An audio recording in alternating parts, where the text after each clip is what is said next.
In this lesson, we're going to load tracks over onto our decks in Virtual DJ, and then we're going to use the party mix to play them. You'll get to use the crossfader for the first time here, and then we're going to do a really rough mix from one deck to another just to give you an idea of how the crossfader works. Let's go. There are two ways that you can load a track onto a deck. The first way is through using your party mix controller. Remember the browse knob and deck load buttons that we talked about in the first video? Let's use them now. Use the browse knob to scroll through your browser and go to the virtual folder that you made in an earlier video in this course. I'm going to choose this one, and then I'm going to click on the browse knob. You'll see the highlighted row move from the left side of the browser over onto the right. Now, let's load this song by first making sure it's highlighted. I want to use this one here, Breathe by Marcellus Wallace. And then I'm going to press the Deck 1 load button. There you go, you've just loaded your first song. You can also load a song to a deck by clicking and dragging it from the browser over onto the deck that you want, just like this. It's the same thing.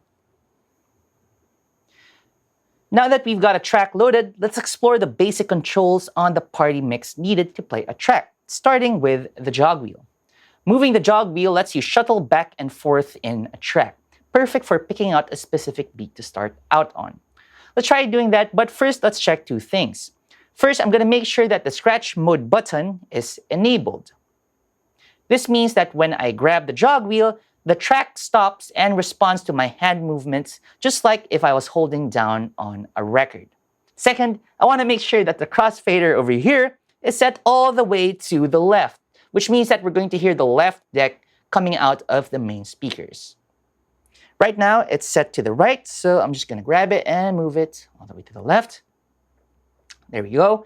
And I also want to make sure that the volume fader on the left deck is set all the way to its maximum level so we get the loudest volume possible for this deck. All right, so now that we've got a track loaded, we've moved the crossfader all the way to the left, and our volume fader is set to the maximum level. Let's take a look at our virtual decks over in Virtual DJ. Take a look at the top of the screen. You're going to notice that there is a blue arrow over there at the beginning of the track. This is a cue point that Virtual DJ automatically added for you. And that basically means that whenever you press the cue button, Virtual DJ will always jump back to that point, whether the track is playing or it's stopped. So let's try that. I'm going to hit play on this track. You can hear it going through the main speakers, and notice that if I press the cue button, it jumps back to the first beat, which is where Virtual DJ automatically added that cue point. Great, so now that we were able to play that track, let's take a look at some of the other controls here on the left deck. The volume fader lets you adjust the volume of this deck over here. So I'm going to play the track again. I'll use the volume fader. If you move it down, the volume goes down. And if you pull it up, the volume gets louder. More often than not, you'll want the deck volume faders to be at their maximum. Now we can adjust the overall volume of the music coming out of the party mix by moving the master knob over here. This lets you adjust how loud the main output is, whether that's a track playing in deck 1, deck 2, or even both decks combined. Simply adjust it to your liking. Right now, I'm pretty okay with this level, so I'm just going to leave it as is. Okay, so let's stop this track playing. And let's try loading a track over onto the right deck, or deck 2 in Virtual DJ. Let's pick another tune from this playlist. I really like this one from Todd Terry. And I'm going to load it over onto deck 2 by pressing the deck 2 load button. Cool. Now I'm going to make sure that scratch is enabled and the volume fader is set to its maximum. And then I'm going to hit play. Nothing's coming out of the main speakers. Why is that? Well, it's because the crossfader is set all the way to the left. Remember that the crossfader dictates what goes out of the main speakers and what doesn't. At the moment, it's only set to let through the left deck. So how do I preview this song that I just loaded and hit play on over on the right deck? Okay, remember that we connected two sets of outputs to the party mix. The main speakers and the headphones. DJs use headphones to preview music that isn't coming out of the main speakers, and that's why headphones are so important. Sure, they make you look cool while you're spinning, but they serve an important function when mixing too. All right, so I'm gonna stop this track first. I'm gonna hit the cue button so it snaps back to the very beginning of the track. And then for the purposes of this demo, I'm gonna do a bit of audio wizardry. You're gonna hear the main speakers on the left channel and the headphones over on the right channel. Okay, so here's how to use it. Remember, we talked about the headphone cue buttons. I'm going to press the headphone cue for the right deck to enable it. That means that this deck or deck 2 in Virtual DJ is being sent to my headphones.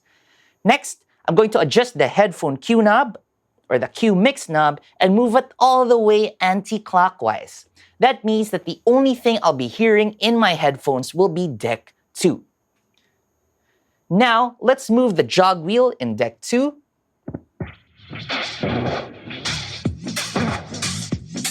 I'll now be able to hear it in my headphones. And when I press play,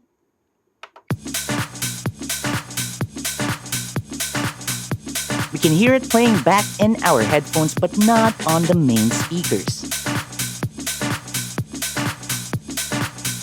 If that's not loud enough for you, you can use the cue gain knob to adjust the headphone volume. I like it as it is now, so I'm not gonna move it.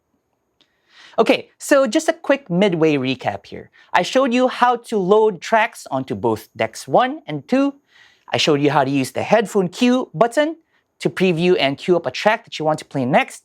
And I also showed you how the volume faders and the crossfader works. Now that we've got 2 songs loaded, let's try mixing both of them. Mixing them means that you are going from one song over onto the next. That means going from deck 1 over onto deck 2. Mixing is usually done with a crossfader. If I press play now, we'll start playing deck 1, and we'll hear that in the main speakers because we've got the crossfader set to the left deck.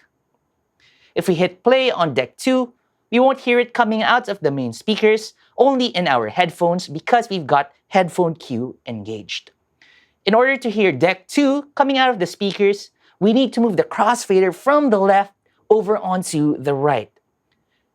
Okay, so this is just gonna be a quick and dirty mix, but it's a good way to demonstrate how a crossfader works. Let's try that right now.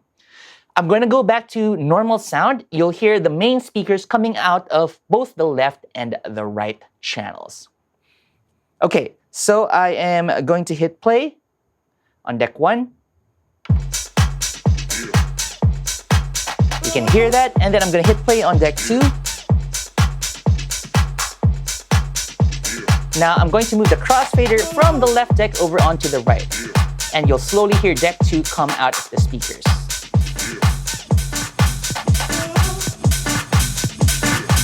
Until eventually, deck 1 just fades out, and all you can hear will be deck 2. That's it.